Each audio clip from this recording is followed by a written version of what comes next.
हिमाचल को बनाने में जिन लोगों का योगदान रहा है उनकी चर्चा एक बार में किसी के भाषण में नहीं।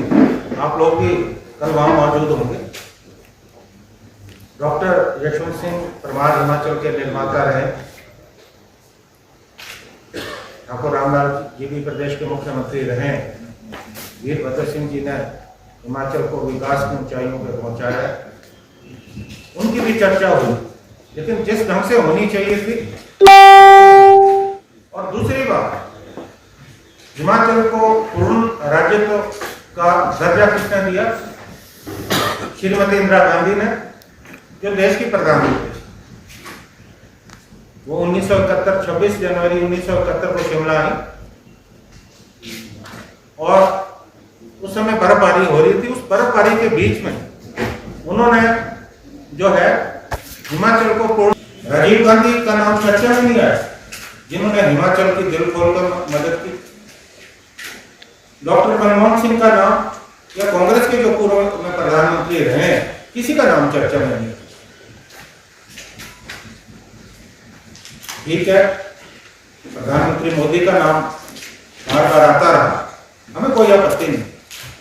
बार बार वहां ये कहा जा रहा था कि वो जो रोहतांग टनल बनी है उसमें प्रधानमंत्री की बहुत बड़ी भूमिका रही।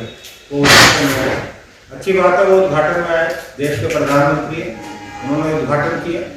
लेकिन शिलान्यास किसने किया और उसके लिए पैसा किसने स्वीकृत किया, उसकी कोई चर्चा नहीं।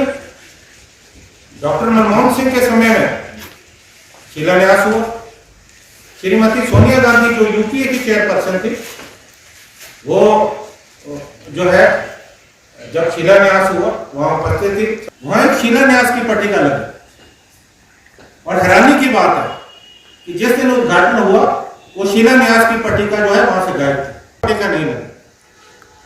देखिए, लोकतंत्र में सत्ता आती है, जाती है, सरकारें बनती है, बिगड़ती है, नई सरकारें बनती है।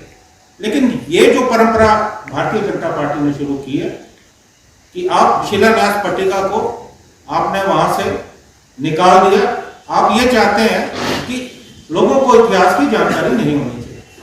और मैं तो शांडिल साहब को भी इस बात की शिकायत है कि जो इनके जगह वक्त में जो शिलान्यास की पट्टिकाएं थी या उद्घाटन किया था, मैं पछाद भी गया हूँ। पछाद में भी मैंने मुसाफिर साहब के यहाँ देखा जब उपचुनाव हो रहे थे कि वहाँ की उन्होंने पट्टिकाएं उखाड़ दी है। कुलदीप कुमार जी के क्षेत्र में भी ये हो रहा है, बीरू राम जी के क्षेत्र में भी हो रहा है। जहाँ कांग्रेस पार्टी के नेता हैं, हमारे जो विधायक रहे, पूर्व मंत्री रहे, उनके क्षेत्र में छेड़छाड़ की जा रही। तो अगर इस तरह की रिवायत ये लोग डालेंगे तो आने वाले समय में किसी की भी पट्टिका जो है सुरक्षित रहने वाली है।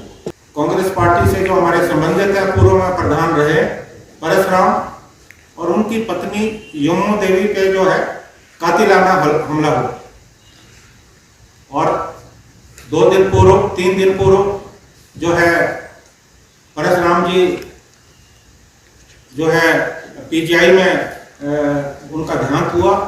वो अपने जीवन मृत्यु से लड़ रहे थे, लेकिन जीवन की हार हुई और 3 दिन पूर्व उनकी अंत्येष्टि हुई। और उनकी जो पत्नी है वो भी नेर चौक जो मेडिकल कॉलेज है वहाँ पे जो है एडमिट है। मैं उनके पास गया और उन्होंने मुझे कहा कि हमने पुलिस को बार बार पुलिस के नोटिस में लाई बात, लेकिन पुलिस ने कोई कार्रवाई नहीं। कहीं ना कहीं हमें ये लगता है कि कहीं ना कहीं इस मामले को लापरवाही से लिया गया। और उन्होंने जिस ढंग से घटना का बयान किया कि किस तरह से गाड़ी से निकालकर उन्हें पीटा गया और बेदर्दी से उन पे कातिलाना हमला हुआ और उस महिला के पूरे कपड़े फाड़ दिए। दोनों उसी समय वहां कुछ लोग आए जिन्होंने शोर सुना। एक लड़के ने अपनी टी शर्ट फाड़ के निकाली और उनके नग्न शरीर को ढका।